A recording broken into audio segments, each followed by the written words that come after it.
What is going on, guys? Today we're going to be going through the best budget rig that I could put together. And I threw some Easter eggs in there too, just in case there's any of you that are willing to spend a little bit extra to get a bit of a better product with more options. And with that said, if you like this video and you like what I do, consider hitting that subscribe button. It helps me build the channel up and helps me bring more videos like this to more people. With that said, let's go. Basically, I just want to bring you guys into my thought process of how to find gear, what you actually need, and what not to waste your money on. The first thing that you should really be thinking about getting is an audio interface. You can find them on Facebook Marketplace. You can find them on Sweetwater. I suggest Marketplace, but you'd be surprised at how many deals you can find on Sweetwater right now. I'm going to give two interfaces at different price points that I think would work really good for a budget or a beginner. The first one being the PreSonus Relevatory IO24. I think I said that right. Usually it's $200. It has great ratings, and right now it's $100 off at Sweetwater. Now this item would be great if you just plan on playing some guitar or just doing some vocals. But that brings me to my next point with this item. This item does not seem to have phantom power. Now, if I had to pick one of these to budget myself, I would go with the Focusrite Scarlett 4i4 3rd generation because it has the phantom power. It will cost you a bit more than the first one I named, but there is so much quality in the Focusrite products for their price point that they're pretty much the go-to standard for budgets and beginners. And right now at Sweetwater, I saw that they have one going for $179.99 and another one for $200. And the reason that I would suggest going with that Focusrite is because that phantom power is important. If you don't have the 48V, the phantom power, on your interface, then you don't have a way to power a microphone like a condenser microphone. Now you could do something like an SM57, you could do any type of dynamic mic, but if it comes to a condenser, it has to have power. It's just something to think about. So item 2, monitors. Now this is where I would usually say don't cheap out, because as you get farther and farther into this hobby, you begin to realize that when it comes to speakers, you really do need something that you can rely on and something that you can trust to help you with your mixes, because ultimately all of these things are tools and you need them to work properly and be good at what they're supposed to do so that you ultimately can make a better product. But with that said, I have personally a secret weapon of a budget monitor. I have them myself. I love these things. I've had other monitors. I've had the Calis. I've had a JBL at one point. I'm telling you, these speakers are perfect, especially if you are in a small room. These speakers are the PreSonus Aries 2nd generation. And for the pair of these speakers, they are only $99.99. I mean, you cannot beat that. I daily drive both generations every single day. Something I will say though is I do prefer the 1st generation. The 2nd generation kind of looks cooler and stuff's in some different spots, but ultimately the first ones, maybe it's just me, maybe I just got some golden ticket speakers out of the batch, but the 1st generation ones that I own are really loud. And I gotta say that the 2nd generation kind of let me down because they're not as loud. But hold on, because most of you are gonna be in a bedroom anyways, they will be plenty loud, especially if you have the 4i4 or the PreSonus that we talked about earlier. Something else to make sure that you do when you buy monitors so you're not disappointed and have to go out and make a whole nother purchase when you're just ready to hook all your stuff up is make sure that you have your 1/4-inch jack left and right cables. They usually come red and black. Buy the cheap ones, it doesn't matter, they all do the same thing. For the second option, if you have more money to spare, is the Yamaha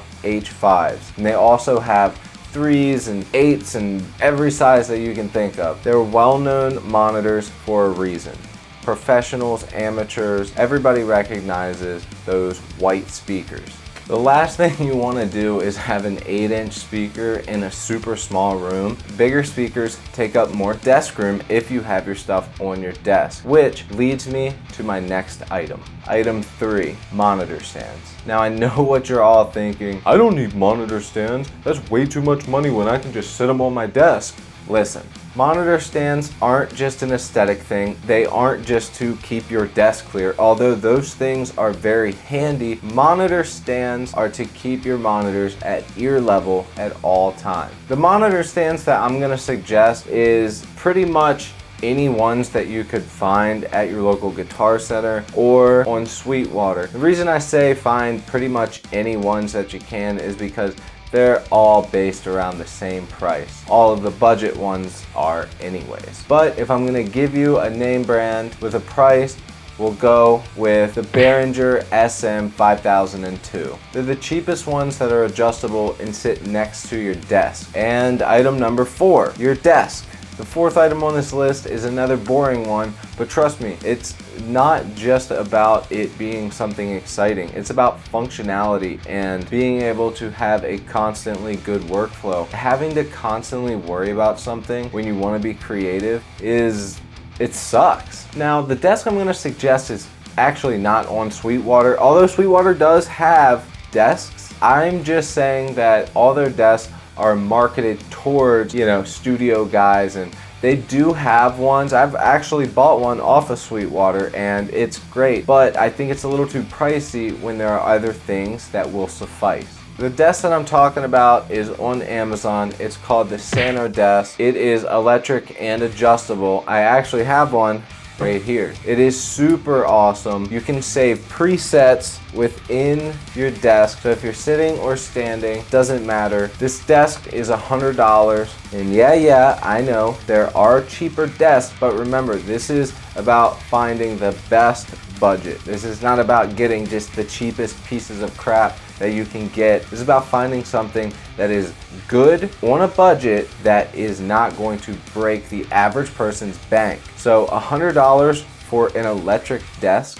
I mean, come on people, it's a no-brainer. So yeah, basically just get a good desk. And all right, item number 5. Now this is where it gets kind of exciting, and the items that I'll be talking about are guitar plugins. So number 1 is gonna be Amped Roots by ML Sound Lab, which is Fluff's EL34 5153 modeled with some of his cabs. At least I think it's some of his cabs. Doesn't matter, it's free. This plugin is great, it's versatile, it works really good, and it's mainly tailored for metal and hard rock. Number 2 for a free guitar plugin would probably have to be the Tonex Amplitude. You can get a couple really good modded amps like the Marshall and the Fender and all types of stuff for free, but you will have to pay if you want any of the other amps. And I'll also name 2 really good metal plugins that are personally my favorite. The first one being one that I talk about all the time on the channel,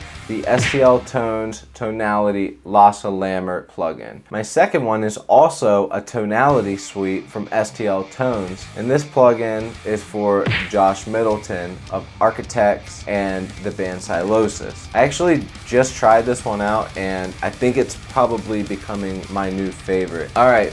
Item 6. Obviously, this is not necessary, whatever, but this is something that you might get into, and if you do, I got some suggestions for you. So number 6 is going to be Easy Drummer 3. The reason being, it's a highly functional, very easy and versatile MIDI drum plugin. And if you really want to spend the money, there's also Superior Drummer. But if you're new to this, I would seriously just recommend Easy Drummer and working your way up to it. Now, one of the best free MIDI drum VSTs is probably gonna be the Steven Slate SSD5. But if you're into like really progressive, just robot sounding,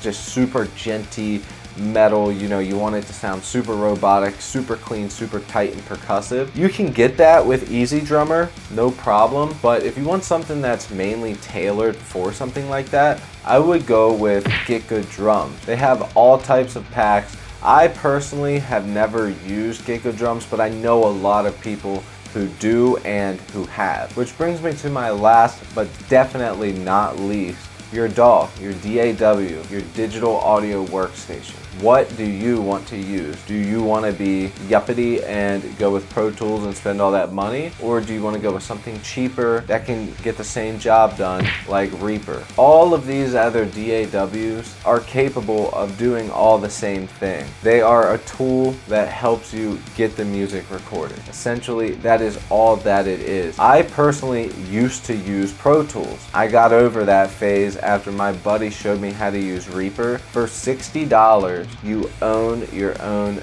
DAW.